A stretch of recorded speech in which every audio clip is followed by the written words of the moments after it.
Hello दोस्तों, civil services fact by SR में आपका स्वागत है। नमस्कार दोस्तों, कैसे हैं आप सब। आज हम भूगोल के एक और सेशन लेकर आपके सामने हाजिर हैं।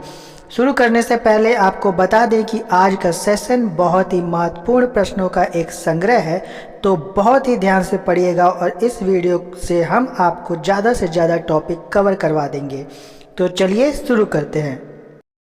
दोस्तों, पहला पॉइंट दिया हुआ है, भारत उत्तरी गोलार्ध में स्थित क्षेत्रफल की दृष्टि से विश्व का 7वां सबसे बड़ा देश है। दोस्तों, पृथ्वी अगर विषुवत रेखा, जिसको भूमध्य रेखा भी बोलते हैं, से बीच से विभाजित करे तो पृथ्वी का ऊपरी हिस्सा यानी विषुवत रेखा के ऊपर जो उत्तरी गोलार्ध होता है और उसके नीचे होता है जो हिस्सा होता है उसको हम लोग दक्षिणी गोलार्ध कहते हैं।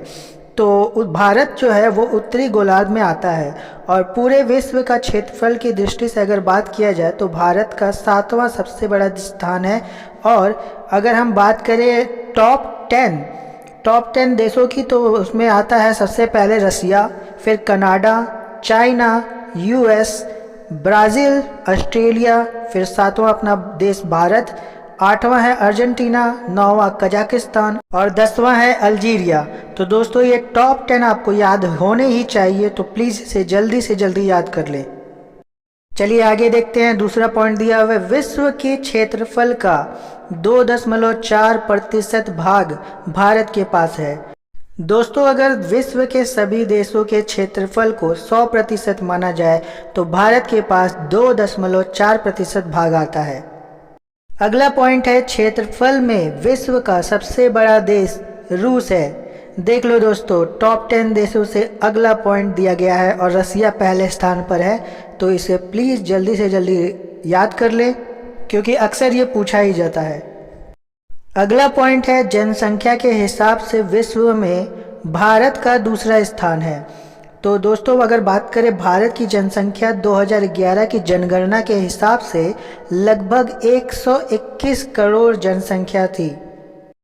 अगला पॉइंट है, जनसंख्या के हिसाब से चीन विश्व का सबसे बड़ा देश है।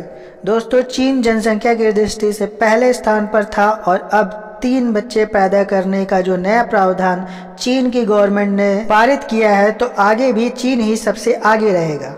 दोस्तों, अगला पॉइंट है, ग्रीनविच से भारत का मानक समय 5.5 घंटा आगे है। इसका मतलब हुआ कि दोस्तों, इंग्लैंड के निकट शून्य देशांतर पर स्थित ग्रीनविच नामक स्थान से गुजरने वाली काल्पनिक रेखा को प्राइम मेरिडियन या शून्य देशांतर कहते हैं। इसी देशांतर रेखा के समय को सभी देशों के मानक समय मानते हैं और यह ग्रेट ब्रिटेन का मानक समय है जिसे ग्रीनविच मीन टाइम कहते हैं।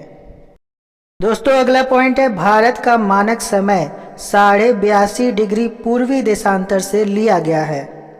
दोस्तों, ग्रीनविच मीन टाइम यानी 0 डिग्री देशांतर पर है और भारत का मानक समय 82.5 डिग्री पूर्वी देशांतर पर है। क्योंकि 0 डिग्री से पूर्व जाने पर देशांतर बढ़ रहा है, इसलिए 82.5 डिग्री पूर्वी देशांतर पर आने पर 5.5 घंटा आगे होता है या 5.5 घंटा जोड़ा जाता है। इसका मतलब ये है कि अगर लंदन में 12 बज रहा होगा तो भारत में 5:30 हो रहा होगा। दोस्तों, उम्मीद करता हूँ आपको कॉन्सेप्ट समझ में आ रहा होगा। दोस्तों, ध्यान दीजिएगा, ये जो भी प्रश्न आज हम लोग डिस्कस कर रहे हैं वो किसी न किसी वनडे एग्ज़ाम में आए हुए हैं। तो वीडियो बहुत इम्पॉर्टेंट है, बहुत ही महत्वपूर्ण है, पूरा देखना और कोई भी चीज़ ना समझ में आए तो कमेंट कर देना। सभी के कमेंट का जवाब देने की पूरी कोशिश करूँगा। चलिए आगे देखते हैं। अगला पॉइंट है, भारत का मानक समय रेखा प्रयागराज नैनी से होकर गुजरती है। दोस्तों, आपको बता दें कि भारत में कुल 5 राज्यों से होकर यह रेखा गुजरती है और वो हैं उत्तर प्रदेश, मध्य प्रदेश, छत्तीसगढ़, उड़ीसा और आंध्र प्रदेश। अगला पॉइंट है, भारतीय संघ का सुदूर दक्षिणी छोर अंडमान निकोबार द्वीप समूह के ग्रेट निकोबार द्वीप में स्थित है। दोस्तों, यहाँ पे 2 प्रश्न बनते हैं, जैसे कि अगर भारतीय संघ का सुदूर दक्षिणी छोर पूछे तो उसका उत्तर होगा इंदिरा पॉइंट, और अगर प्रायद्वीपीय भाग का दक्षिणी छोर पूछे तो उसका उत्तर हो जाएगा कन्याकुमारी। अगला पॉइंट है, पूर्वी घाट एवं पश्चिमी घाट का मिलन बिंदु नीलगिरी की पहाड़ियां हैं।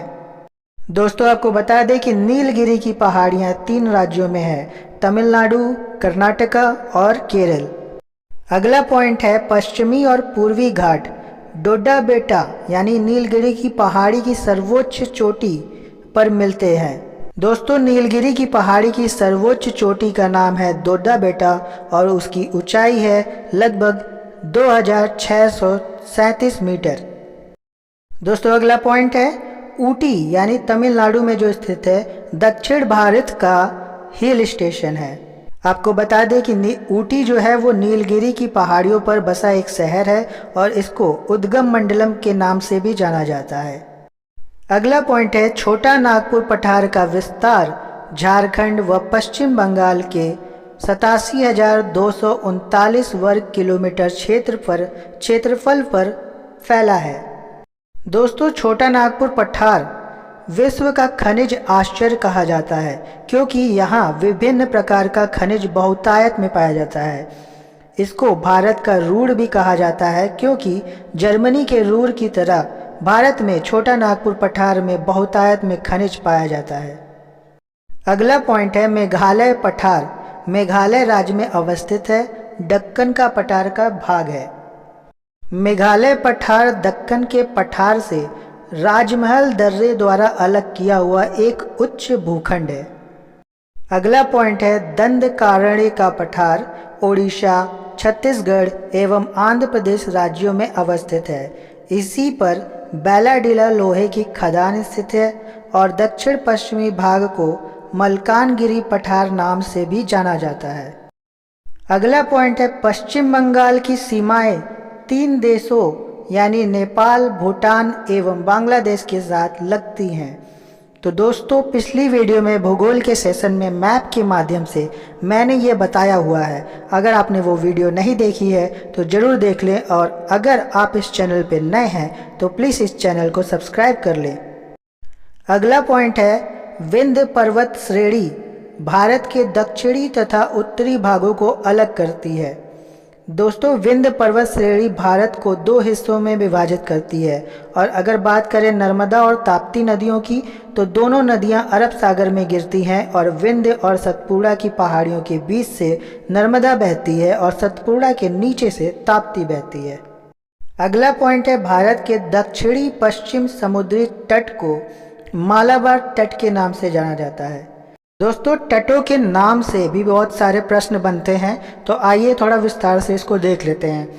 तो अगर हम बात करें गुजरात यानी पश्चिम से लेकर पूर्व की तरफ चलते हैं तो हम लोग देखेंगे सबसे पहले गुजरात में कच्छ और काठियावाड़ तट होते हैं। उसके बाद कोंकण तट आता है जो महाराष्ट्र से गोवा तक होता है। कन्नड़ तट है जो मरमा गांव से मैंगलोर तक है यानी कर्नाटक वाला एरिया है। उसके बाद मालाबार तट यानी कि मैंगलोर से कन्याकुमारी जो केरल वाला एरिया है। उसके बाद आता है कोरोमंडल तट जो पुलिकट लेक से लेके कन्याकुमारी यानी कि आपका तमिलनाडु और आंध्र प्रदेश का कुछ हिस्सा आएगा। फिर आता है उत्तरी सरकार यानी कि जो कोलेरू लेक है और पुलिकट लेक है उसके बीच का एरिया है। और उत्कल तट जो चिलिका लेक ओडिशा में है और कोलेरू लेक जो है आंध्र प्रदेश में है उसके बीच का एरिया है। अगला पॉइंट है भारतीय समुद्री तट की लंबाई 7,516.5 किलोमीटर है।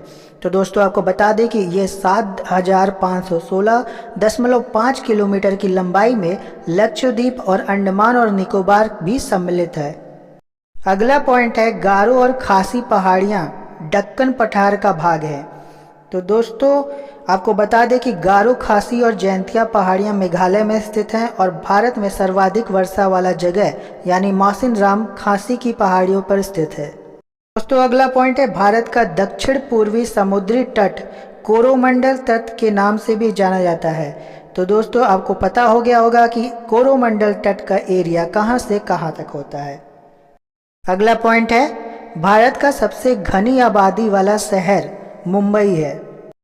अगला पॉइंट है बांग्लादेश की सीमा को स्पर्श करने वाले भारतीय राज्य हैं असम, मेघालय, मिजोरम, पश्चिम बंगाल एवं त्रिपुरा। अगला पॉइंट है म्यांमार की सीमा को स्पर्श करने वाले भारतीय राज्य हैं अरुणाचल प्रदेश, नागालैंड, मणिपुर एवं मिजोरम। आइए देखते हैं अगला पॉइंट। चीन की सीमा को स्पर्श करने वाले भारतीय राज्य हैं जम्मू एंड कश्मीर, हिमाचल प्रदेश, उत्तराखंड, सिक्किम एवं अरुणाचल प्रदेश। तो दोस्तों आखिर के तीनों पॉइंट भी मैप के माध्यम से पिछली वीडियो में बताया गया है, उसको जरूर देख लें क्योंकि भूगोल में मैपिंग बहुत ज़रूरी होती है। चलिए दोस्तों अब कुछ MCQ प्रश्नों को भी देख लेते हैं। पहला प्रश्न है, सूर्य के सबसे बाहरी सतह का नाम है। तो इसका करेक्ट उत्तर हो जाएगा ऑप्शन डी, प्रकाश मंडल। अगला प्रश्न है, निम्नलिखित में सौर मंडल का सबसे बड़ा ग्रह कौन सा है। तो इसका सही उत्तर हो जाएगा ऑप्शन सी, बृहस्पति।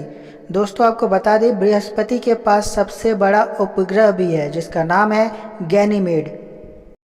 अगला प्रश्न है, वे कौन से ग्रह हैं जिनके चारों ओर परिक्रमा करने वाले उपग्रह नहीं हैं। तो इसका करेक्ट उत्तर हो जाएगा ऑप्शन बी, बुध और शुक्र। आपको बता दें कि बुध जो है वो सबसे नज़दीकी ग्रह है सूर्य के, और शुक्र को भोर और सांझ का तारा भी कहते हैं और पृथ्वी की जुड़वा बहन भी कहते हैं। अगला प्रश्न है, निम्नलिखित में से कौन सा एकमात्र तारा है। तो इसका करेक्ट उत्तर हो जाएगा ऑप्शन डी, सूर्य। चंद्रमा जो है वो उपग्रह है, शुक्र जो है वो ग्रह है, पृथ्वी भी ग्रह है, लेकिन सूर्य जो है वो एक तारा है। दोस्तों आपको बता दें कि तारा उस पिंड को कहते हैं जिसके पास अपना खुद का प्रकाश होता है। अगला प्रश्न है, ग्रीनविच किस देश में है।